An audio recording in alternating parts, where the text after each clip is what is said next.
Teman-teman, subscriber setia channel spesial horor yang selalu Mimin bangga-banggakan. Jumpa lagi bersama Mimin. Kali ini Mimin akan membawakan sebuah cerita horor dari akun Twitter @riannurfajri yang berjudul Kisah Penjaga Villa di Puncak Bogor. Buat kalian yang sudah penasaran dengan ceritanya, langsung saja selamat menyimak kalau kalian masih berani. Atas permintaan penjaga dan pemilik villa tersebut, aku akan merahasiakan nama asli dan lokasi persis villa tersebut. Puncak Bogor, salah satu wilayah yang sering dikunjungi oleh penduduk Jakarta saat akhir pekan atau weekend panjang. Termasuk aku bersama keluarga menyewa villa tersebut atas rekomendasi saudaraku. Villa ini termasuk cukup besar. Terdapat 4 kamar, 1 ruang TV, dan 1 dapur. Terdapat halaman yang cukup luas di depannya untuk parkir mobil dan juga ada pohon besar. Aku tidak tahu itu pohon apa, tapi terlihat menyeramkan. Aku termasuk orang yang sensitif dengan dunia gaib.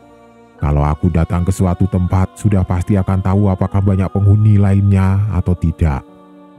Dan kesanku saat pertama kali datang ke villa ini adalah merinding. Saat datang pun aku sempatkan untuk meminta izin agar mereka tidak menggangguku dan keluarga yang berniat ingin melepas penat dari riuhnya kota Jakarta. Tapi di sisi lain, aku penasaran dengan tempat ini. Lebih tepatnya aku penasaran ada kisah apa di balik besarnya villa yang bentuknya modern seperti ini. Untuk orang awam pasti tidak akan percaya, karena memang tidak terlihat menyeramkan. Oh iya, saat kita sampai pun langsung disambut oleh laki-laki yang berperawakan cukup tua. Nama beliau adalah Pak Barito. Nama disamarkan. Beliau ditugaskan oleh sang pemilik untuk menjaga villa ini. Beliau tidur di rumah kecil yang berada tepat di belakang villa. Padahal beliau asli orang situ tapi lebih memilih tinggal di sana karena anak-anaknya sudah menikah lalu merantau dengan suaminya. Sementara istrinya sudah cukup lama meninggal dikarenakan sakit. Hari sudah menjelang malam. Aku akui, saat malam tiba, suasana di dalam villa cukup berubah drastis dibandingkan saat siang hari. Tapi untuk orang yang tidak merasakan, pasti akan merasakan biasa saja. Itulah yang menjadi niatku untuk menghampiri Pak Barito. Menjaga villa yang cukup besar dan aura mistis yang kuat bukan hal yang mudah. Dalam pikiranku, pasti Pak Barito sering mengalami hal aneh selama menjaga villa ini. Setelah sholat isya, aku menuju teras villa sembari melihat sekeliling halaman villa yang gelap dan juga pohon besar di depan. Mau tahu ada apa? Koloni kuntilanak. Iya, itu yang aku lihat. Mereka semua berkumpul di pohon tersebut. Ada yang duduk di batang pohon, ada yang tertawa cekikikan, ada yang terbang warawiri dan warna-warni bajunya. Aku sudah biasa melihat yang seperti itu jadi tidak kaget. Pandanganku langsung mengarah ke gerbang villa. Ada 2 sosok hitam besar berdiri di antara pagar villa. Sosok tersebut terkesan seperti penjaga. Entah menjaga dari apa. Tapi ya seperti itulah kesanku saat melihatnya. Bisa menjaga dari kiriman gaib atau dari pencuri. Tidak lama, Pak Barito muncul dari arah belakang villa dan menyapa aku. "Dek," sapanya dengan senyum. Iya Pak," sapa balikku dengan senyum juga. "Saya mau ke warung. Ada yang mau dititip tidak, Dek?" tanya Pak Barito. Tidak ada Pak." Beliau pun langsung menuju luar villa, lalu aku kembali masuk ke dalam karena ibu memanggil untuk makan bersama. Sebenarnya villa ini nyaman, tapi untuk yang paham dengan dunia lain akan jadi gangguan tersendiri dengan hawa-hawanya. Begitupun denganku. Makin lama, dada terasa sesak dan juga terasa makin gerah. Aku pun langsung menuju teras depan. Sumpah, aku tidak kuat. Dengan rasa gerah di dalam terasa sumpek rasanya. Aku memutuskan untuk jalan-jalan sedikit di halaman depan villa, sembari menikmati hawa dingin puncak. Saat sudah di depan pagar villa, aku menoleh ke kanan dan langsung terlihat rumah kecil dengan lampu redupnya. Aku hampiri dan secara kebetulan Pak Barito keluar dari arah dalam. "Loh, Dek, di sini? Ngapain?" tanya Pak Barito. "Tidak, Pak. Saya cuma jalan-jalan saja, menikmati hawa dingin. Habis di dalam gerah sekali." "Gerah? Kok bisa?" tanya Pak Barito heran. Belum aku jawab pertanyaannya, Pak Barito langsung memotong. "Sudah, tidak usah dijawab. Saya paham kok," ucap Pak Barito sembari tersenyum. Beliau pun langsung mengajakku duduk di bangku depan rumahnya dan memulai berbincang dari asal mula beliau berjaga di sini hingga kejadian mistis yang beliau alami. Aku pun langsung fokus mendengar ceritanya. Beliau sudah berjaga di villa ini selama 10 tahun lebih, mulai dari sang istrinya masih ada hingga wafat. Awalnya, beliau berdua di sini dengan sang istri dan saat meninggal beliau ragu apakah ingin lanjut menjaga villa ini atau tidak. Kebutuhan sehari-harilah yang jadi pertimbangan beliau untuk tetap berjaga. Di samping itu, rumahnya yang asli juga tidak ada siapa-siapa. Maka beliau jual rumah tersebut dan tinggal di sini. "Pak, sudah ngalami hal apa saja di sini?" tanyaku penasaran. "Maksudnya, Dek?" "Iya, Bapak sudah ngalami kejadian serem apa saja selama jaga villa di sini?" "Oh, itu banyaklah, Dek," jawabnya sembari tertawa kecil. "Cerita dong, Pak," pintaku. "Bingung saya juga, Dek. Mau mulai dari mana?" "Ya, Bapak mulai dari pertama kali diusilin sama penghuni sini saja, Pak." Pak Barito pun terdiam sejenak. Beliau seperti sedang mengingat kejadian demi kejadian. "Awal mula saya digangguin, yaitu pas sudah sebulan jaga di sini, Dek. Kalau tidak ada yang sewa villa ini, setiap pagi dan sore saya bersih-bersih dari dalam sampai luar. Nah, saat saya sedang membersihkan bagian dalam rumah, pintu lemari kaca terbuka sendiri. Lemari kaca yang di atas itu, Pak. Iya, yang di lantai 2 itu. Kalau adik perhatikan, lemari itu kan jauh dari jendela. Dan juga saya ingat sekali, tidak ada angin waktu pintu lemari kaca itu terbuka. Terus, Pak, ya saya nengok, sempat bingung, kok bisa kebuka sendiri ya? Saya lihat jendela jauh, sudah gitu kan cukup berat pintunya. Tapi kenapa bisa kebuka sendiri? Ya saya tutup lagi saja. Di situ masih masa bodoh saya. Saya lanjut bersih-bersih lagi. Kali ini bersih-bersih kamar. Nah, setelah selesai bersih-bersih kamar, saya lihat pintu lemari kaca itu kebuka lagi. Bingung saya mikir, masa ada yang iseng sementara saya sendirian di dalam? Mungkin rusak itu, Pak, tanyaku. Ya tidak, saya sering bersih-bersih dan baru kalau itu kebuka sendiri, jawab Pak Barito. Terus bagaimana, Pak? Ya saya tutup lagi. Nah, di sini saya sudah mulai merinding pas tutup pintu lemari itu, Dek. Langsung saja saya buru-buru turun ke bawah. Berarti itu pertama kalinya ya, Pak, dalam hidup Bapak diganggu sama mereka? Tanyaku yang penasaran. Oh, tidak. Dulu sebelum jaga villa ini kan saya sering ronda malam juga. Dan kadang suka diisengin dilempar batu lah. Kadang pasir, Dek. Cuman kan tetap saja, walau sering bagaimanapun, Kalau diusilin ya merinding juga bawaannya. Jelas Pak Barito sembari tertawa. Walah, kirain belum pernah Pak. Terus, apalagi Pak? Pak Barito kembali diam sejenak mengingat-ingat. Ini kejadiannya pas maghrib. Saya ke lantai 2 buat menyalakan lampu.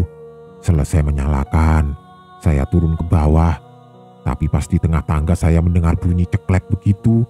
Saya berhenti dan lihat ke atas, lampunya mati lagi. Kan kedengaran ya kalau ada yang pencet saklar lampu. Nah, itu yang saya dengar. Saya naik lagi, saya nyalakan lagi. Pas turun, mati lagi. Begitu sampai 3 kali Dek, saya bolak-balik. Sampai akhirnya saya ngomong saja sendiri. Mohon maaf kalau merasa terganggu. Saya tidak ada niatan jelek sama sekali. Tolong jangan ganggu saya. Setelah saya bilang begitu, saya nyalakan lagi lampunya dan sudah tidak mati lagi Dek. Padahal mah saya sudah merinding sekali waktu itu. Ngerti juga ya Pak mereka pas Bapak ngomong begitu? Tanyaku sembari tertawa kecil. Ya tidak tahu kalau itu, jawab Pak Barito sembari tertawa. Terus Pak, lanjut. Kalau ini kejadiannya pas maghrib juga, di lantai bawah sekarang. Kadang saya suka iseng nonton di ruang TV. Kalau males buat balik ke sini saja Dek. Nah, pas saya lagi nonton TV, ada suara anak kecil ketawa di lantai atas. Samar-samar suaranya. Ya saya kira dari TV kan suara ketawa itu. Tapi saya langsung sadar kalau acara yang lagi saya tonton itu tidak ada pemeran anak kecilnya. Jelasnya tidak ada bagian tertawa Dek. Tapi di situ saya masih mendengar suara ketawa anak kecil itu pelan sekali. Karena penasaran, saya kecilin volume suara TV dan barulah saya sadar kalau asal suara tertawa tersebut dari atas. Saya cuma diem saja waktu itu. Biarinlah mereka main. Tidak mau ganggu saya juga kan. Tidak lama, suara orang lari-lari Dek. Dari arah atas itu jelas sekali sampai kaget saya. Lari Pak? Iya, seperti lagi kejar-kejaran begitu. Terus Pak, saya lihat ke arah atas. Ngeri juga sebenarnya, takut ada yang nongol kan. Suara lari itu mengarah ke tangga. Dan saya benar-benar dengan jelas ada yang lari di tangga tapi tidak ada wujudnya Dek. Cuma suaranya saja. Di situ saya langsung mematikan TV dan pergi keluar. Serius Pak? Iya, berani sumpah saya. Oh iya, tangga di villa tersebut memang terbuat dari kayu. Jadi kalau ada yang jalan ataupun lari akan kedengeran oleh kita. Bahkan pas kita lagi di teras depan pun tetap kedengeran. Berarti cukup usil juga ya Pak penghuni lain di villa ini? Ya, mungkin sih niat mereka tidak usil Dek. Cuma mungkin tidak sengaja saja saya mendengar atau melihatnya Dek. Iya juga sih Pak. Tapi pernah lihat penampakan tidak Pak? Secara jelas begitu? Tanyaku yang makin penasaran. Kalau lihat jelas, pernah beberapa kali Dek. Oh iya, di mana itu Pak? Di dalam pernah, di luar juga pernah. Ceritain dong Pak. Kalau lihat wujud itu, pas saya mau ganti lampu kamar yang di ujung itu. Kamar yang di ujung? Oh iya, saya tahu. Nah, iya itu. Kan pas maghrib, saya menyalakan lampunya. Tapi pas dipencet tidak menyala. Pikir saya mungkin putus kan. Jadi saya keluar beli lampu baru di warung dan balik lagi ke atas. Pas di depan kamar itu saya berhenti. Bukan tanpa sebab ya, tapi karena saya lihat ada sosok di dalam kamar tersebut Dek. Karena kan lampunya mati, jadi pas saya tinggal, pintunya tetap terbuka. Makanya di posisi gelap begitu, saya lihat seperti ada orang di dalam kamar. Siluet hitam begitu, posisinya lagi berdiri di samping kasur. Cuma tidak terlalu jelas. Saya ragu mau masuk apa tidak karena lihat itu Dek. Saya diam sebentar di situ memperhatikan ke arah dalam. Saya panggil-panggil saja buat memastikan itu manusia atau bukan. Halo, siapa itu ya? Halo? Terus Pak, tapi tidak dijawab. Cuma langsung ada ketawa cekikikan khas kuntilanak, dan saya lihat sekilas seperti kain terbang ke arah luar lewat jendela. Waduh, terus Bapak jadi ganti lampunya? Ya tidaklah Dek, sudah malas saya juga habis lihat itu.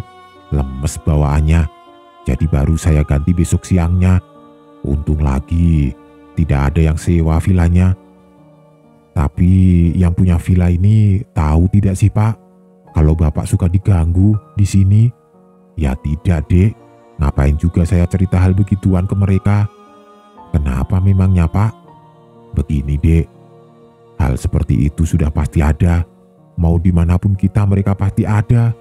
Cuma tergantung kitanya, sopan atau tidak di tempat tersebut. Sama halnya seperti dunia manusia. Di dunia mereka juga ada yang baik dan ada juga yang jahat. Jadi kalau kita diusilin, anggap saja ketemu yang jahat. Oh, begitu ya Pak. Kamu tahu ada apa di pohon besar yang di depan itu? Tanya Pak Barito. Tahu Pak, ada koloni kan? Iya, betul. Saya pun baru tahu setelah 6 tahun jaga di sini. Loh, kok bisa Pak? Gara-gara apa itu? Iya, ini masih perkiraan saya sih penyebabnya. Jadi waktu itu habis bersih-bersih halaman depan, saya pukul-pukul sapu tersebut ke batang pohonnya. Waktu itu sudah mau maghrib kalau tidak salah. Sapu lidi kan terkadang kalau sering dipakai suka kepisah-pisah. Nah, saya getok-getok itu bukan maksud menantang Dek. Ya tapi memang karena mau memperbaiki sapu lidi itu. Pas saya lagi rapikan, ada yang ketawa dari arah atas. Kaget dong saya, langsung lihat ke atas. Dan jelas sekali saya melihat kuntilanak lagi duduk di batang pohon ngeliatin saya. Yang buat saya takut itu bukan satu yang saya lihat, tapi belasan mungkin Dek. Tidak pakai lama, saya langsung balik ke sini. Bahkan pas saya sedang jalan ke arah sini ada yang ngikutin di atas, terbang sembari tertawa. Bukan merinding lagi bawaannya, tapi sudah lemes dan keringatan saya saat itu Dek. Saat sampai dalam rumah, saya langsung ambil wudhu. Kebetulan tidak lama azan maghrib.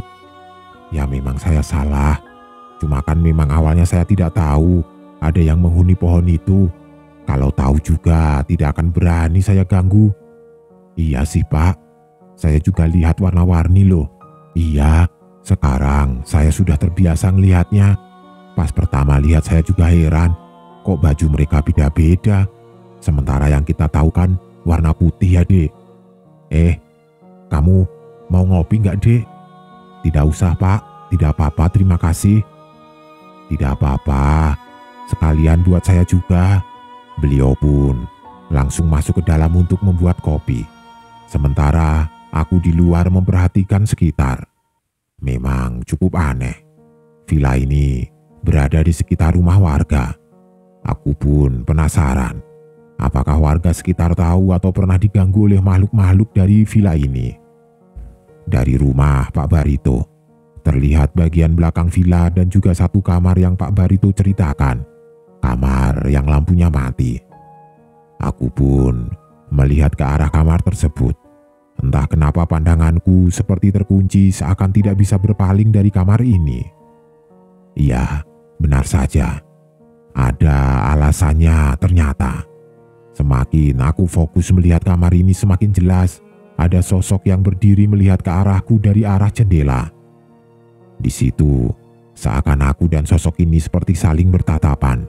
Tetapi dalam hatiku, aku membaca doa agar tidak dirasuki oleh makhluk tersebut. Aku penasaran, apa yang terjadi dengan sosok tersebut. Aku merasa aura dendam dan kemarahan dari sosok itu. Di sisi lain, sosok itu seperti ingin bercerita atau memberitahu sesuatu kepadaku. Makin lama menatap, makin jelas aku melihat bentuk sosok tersebut, wanita. Perawakan tubuhnya kurus dan yang menyeramkan, kepalanya ke samping. Aku susah menjelaskannya. Pokoknya seperti posisi leher yang patah. Ya, seperti itulah. Sudah, jangan dilihatin terus, ucap Pak Barito menyadarkanku. Bapak, bikin kaget saja. Justru saya menyelamatkan kamu. Bisa masuk dia nanti ke badan kamu, Dek. Nih, kopinya. Santai dulu saja di sini. Iya, Pak. Makasih banyak. Jarang-jarang saya bisa ngobrol di sini, ucap Pak Barito. Memang Bapak beneran sendirian di sini? Tidak ada yang mau menemani? Dulu pernah ada saudara saya, Dek, tapi tidak tahan lama. Maksudnya tidak tahan lama, Pak? Ya, pahamlah kamu. Kena usil juga dia akhirnya. Walah, begitu ya, Pak. Kena usil bagaimana? Kamu tahu kan kolam renang di samping itu? Hah? Kolam renang? Tidak tahu saya, Pak. Jujur, aku memang tidak tahu.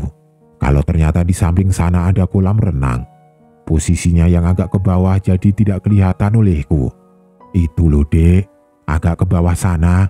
Nah, di situ ada kolam renang. Ada saungnya juga. Kalau pagi, enak di situ udaranya. Jadi, di situ saudara Bapak kena usil. Iya, Dek. Ya mungkin karena kesalahan dia juga sih. Salah bagaimana, Pak? Saudara saya itu umurnya masih 25 tahun. Ya masih suka teleponan sama cewek. Di sini kan sinyalnya susah. Tapi kalau di bawah sana bagus, Dek. Kesanalah dia akhirnya malam-malam teleponan dengan pacarnya. Saya sudah pesan sama dia jangan berisik. Tapi kan saya tidak tahu dia di sana berisik atau tidak. Karena saya di sini nonton TV. Setengah jam kemudian dia balik. Mukanya pucat dan seperti habis lari begitu, Dek. Saya tanya kenapa lari-larian. Dan dia masih tidak mau jawab. Saya kasih air putih dulu. Saya pegang badannya. Sudah keringetan. Saya tanya lagi kenapa. Tapi tetap tidak dijawab. Dia malah langsung masuk ke kamar dan tidur. Ya, saya sih paham. Mungkin karena masih takut dan gemetaran juga badannya saat itu. Besok paginya, barulah dia berani bercerita. Kenapa itu, Pak? Dia cerita pas lagi asik teleponan. Tiba-tiba dia cium ada bau busuk.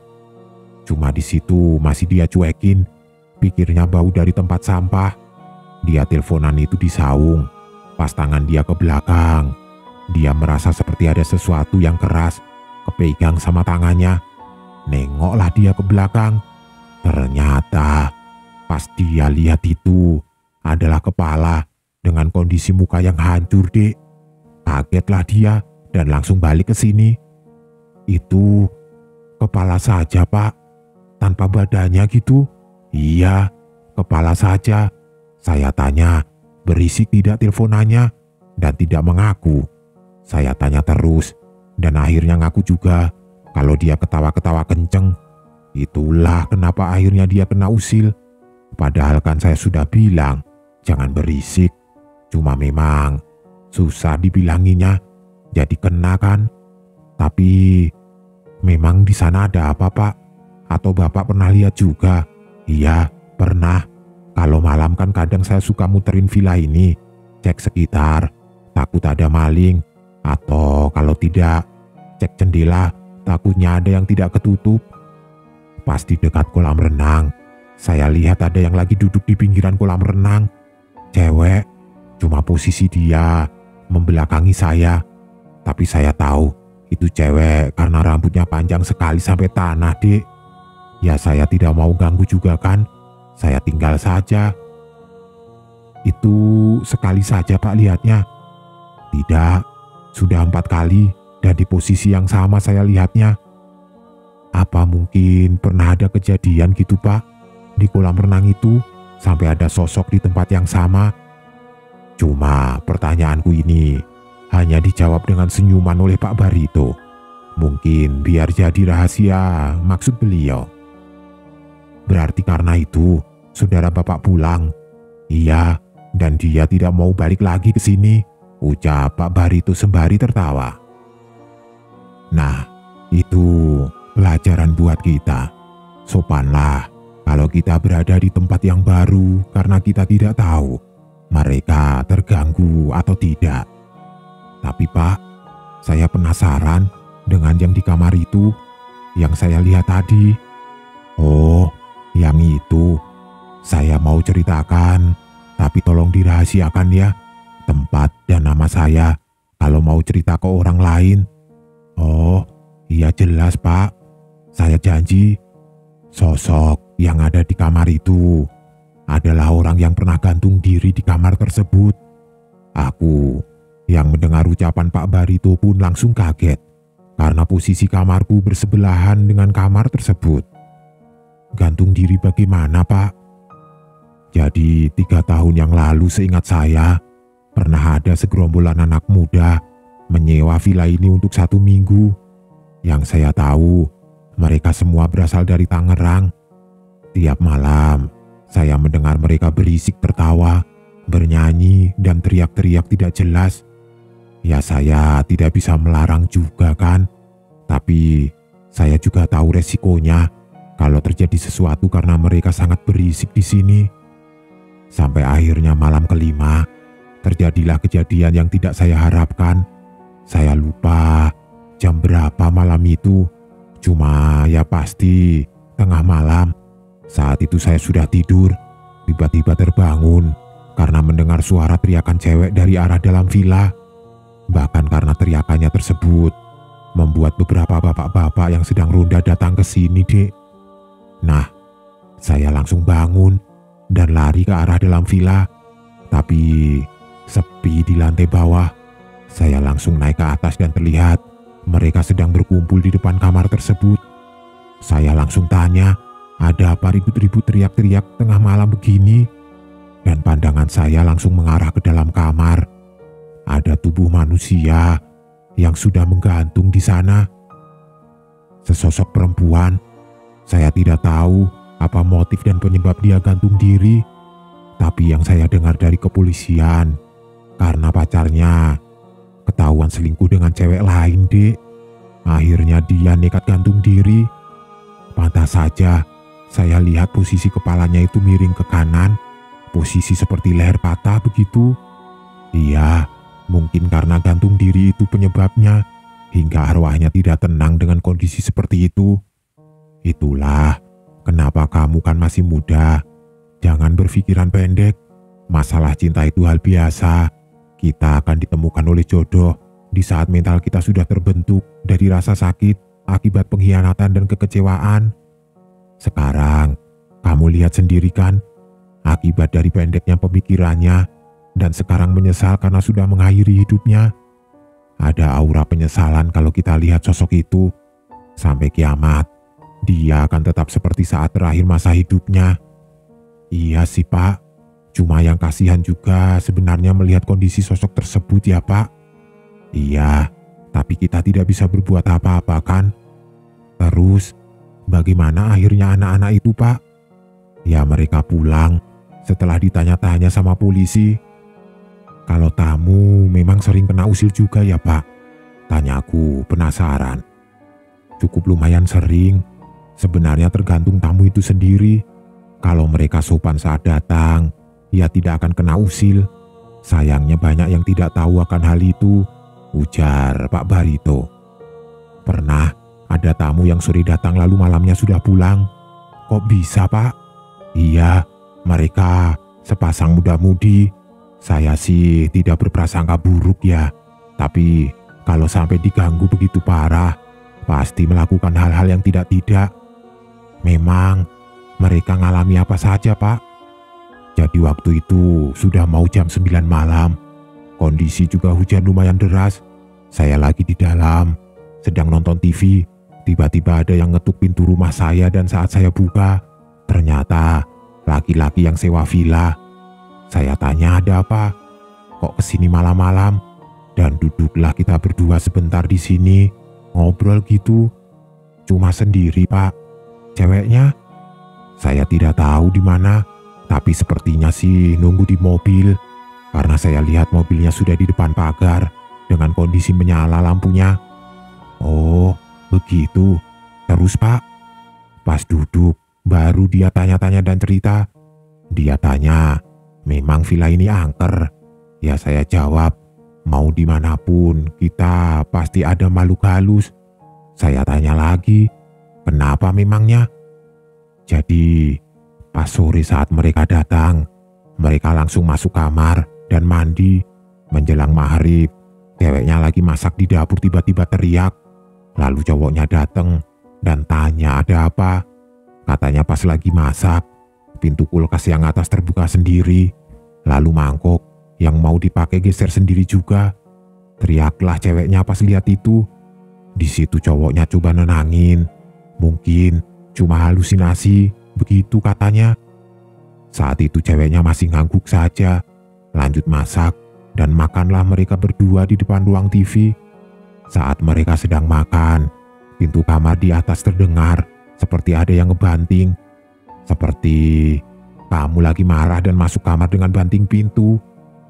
Kaget mereka berdua. Si cowok coba memberanikan diri buat lihat ke atas. Ternyata pintunya terbuka. Ya jelas bingung. Dari mana itu asal suara kalau pintunya saja kebuka? Si cowok turun. Pura-pura bilang gara-gara ketiup angin jadi tutup sendiri pintunya. Si ceweknya masih iya-iya saja. Sempat tenang itu mereka sampai jam 8. Nah, sampai akhirnya hal yang membuat mereka yakin buat pergi adalah saat mereka sedang di kamar. Ada suara perempuan menangis. Suaranya berasal dari luar kamar. Persisnya seperti di depan pintu kamar mereka. Saya tidak tahu mereka sedang apa. Tapi katanya saat itu juga mereka berdua langsung diam. Si cewek sudah mulai ketakutan. Si cewek pun sama. Suara nangisnya makin lama makin kencang. Saat itu juga mereka langsung siap-siap pergi. Tapi pas keluar kamar tidak ada siapa-siapa Pak. Katanya sih tidak ada. Itulah yang bikin mereka makin yakin buat pergi. Si cowok langsung ke sini ngasih kunci villanya. Astaga, sayang sekali ya Pak. Sudah bayar, tapi ditinggal pergi begitu saja. Ya mau bagaimana? Buat yang tidak kuat diganggu itu mah sudah tidak mikir uang. Yang penting pergi dan cari tempat aman. Masalah uang, masa bodoh Dek. Tapi gini loh Pak, kalau kita mikir mereka kena ganggu karena melakukan hal-hal yang tidak baik. Kenapa Bapak pas di atas juga kena ganggu? Padahal kan Bapak tidak niat jahat atau ganggu mereka juga. Begini Dek, selama saya jaga di sini, saya sudah paham letak mana saja yang suka ganggu dan mana yang tidak suka mengganggu. Ada 3 tipe sifat di villa ini Dek. Maksudnya Pak, begini, mereka itu kan sama juga halnya seperti kita. Punya aktivitas masing-masing, punya sifat juga, punya rasa juga. Nah, di villa ini saya hafal mana yang sifatnya suka ganggu, mana yang suka diam, dan mana yang marah kalau terganggu. Contoh yang di atas, itu sifatnya memang suka mengganggu, mau kita datang baik-baik atau tidak. Tapi kalau dia niat mengganggu ya akan mengganggu. Tapi memang rata-rata yang di atas itu yang sangat usil sih Dek. Kalau di bawah rata-rata kalem. Kecuali kalau kita melakukan hal yang mereka tidak suka ya. Seperti di bawah tangga itu ada sosok laki-laki berjubah hitam. Dia cuma diam saja. Lalu di kamar depan ada sepasang suami istri dan ada anak-anaknya. Saya tidak tahu asal mereka dari mana. Tapi pertama kali saya lihat itu saat saya turun dari atas. Saya lihat dengan jelas mereka lagi berjalan dari arah depan masuk menuju ke kamar itu. Itu jelas saya lihatnya sampai saya pikir orang yang mau sewa. Tapi saya panggil tidak nengok mereka. Saya perhatikan terus dan tembus ke pintu. Ya sudah, saya diam saja habis lihat itu dan lanjut jalan keluar. Nah, kalau yang jubah hitam Pak, kalau itu pas saya lagi cuci piring dan beres-beres dapur. Terkadang ada tamu yang malas buat cuci piring atau gelas. Saya sih tidak apa-apa, karena saya anggap itu sudah termasuk jadi tugas saya jaga villa ini. Selesai cuci piring, saya sapu lantainya. Kan posisi dapur itu dekat sekali sama tangga ya. Jadi terlihat kan sama saya. Saya lagi nyapu, tiba-tiba ada bau busuk. Saya cari itu bau asalnya dari mana. Baunya itu seperti bau bangkai tikus. Sekitaran dapur saya cari tapi tidak ketemu. Sampai akhirnya saya cari di sekitar bawah tangga. Saat pandangan saya mengarah ke bawah tangga, saya kaget bukan main. Karena lihat sosok itu hitam pekat, tapi terlihat jubahnya warna hitam. Rambutnya yang keriting acak-acakan. Mukanya itu bagaimana yang jelasinnya? Jadi matanya yang satu merem dan yang satu lagi terbuka, tapi putih semua. Yang aneh, tidak ada hidungnya dan dagunya itu panjang sekali. Beda layaknya dagu orang normal. Istighfar saya langsung saat lihat sosok itu. Dan ternyata asal baunya itu dari sosok itu. Bisa dibilang, maaf ya, seperti pengemis atau gembel. Sudahlah, habis itu saya lanjut bersih-bersih saja. Merinding saya, Pak. Iya, saya juga. Dari tadi kan ada yang memperhatikan kita di sini, Dek. Iya, sadar saya juga, Pak. Tapi males melihatnya saja. Kalau yang lagi memperhatikan kita itu dari pohon sebelah, di villa sebelah itu. Oh, ada villa di situ, Pak. Jujur, aku tidak tahu kalau ternyata memang ada villa lain di sini.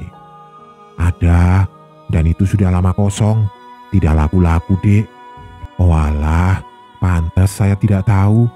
Tapi yang memperhatikan kita ini sosok yang saya sangat benci loh, Pak. Pocong. Kamu benci sama pocong? Iya, Pak. Serem saja bawaannya. Iya, mungkin karena mengingatkan kita akan kematian dengan rupa dia yang seperti itu, Dek. Itu juga kadang suka kesini.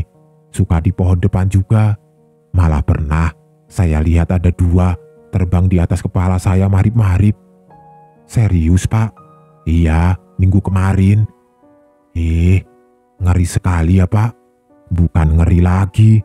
Satu saja bikin merinding minta ampun. Apalagi 2 ini, Dek. Pas saya mau kunci gerbang marip-marip, tiba-tiba lewat di atas saya 2 terbang barengan. Lagi balapan mungkin, ujar Pak Barito sembari tertawa. Duh, kalau saya sudah ngumpet kali, Pak, habis lihatnya. Ada cerita lagi tidak, Pak? Banyak, Dek. Kalau diceritakan mah, tidak cukup 1 malam. Ini saja kita cerita tidak terasa, sudah jam 12 kan? Aku pun melihat jam dan ternyata benar, sudah jam segitu. Karena sudah pukul 12 malam, akhirnya aku berpamitan dengan Pak Barito. Bukan ngantuk, tapi aku yang tidak enak dengan beliau, takutnya beliau mau istirahat karena usianya yang sudah tidak muda lagi. Sayangnya, aku hanya menginap 1 malam di sana dan siangnya sudah harus check out. Tapi aku sudah janji akan balik menginap di villa ini lagi karena Pak Barito bilang ada 1 cerita yang benar-benar tragis di villa ini. Rencananya bulan depan aku akan ke sana. Jadi ditunggu ya ceritanya.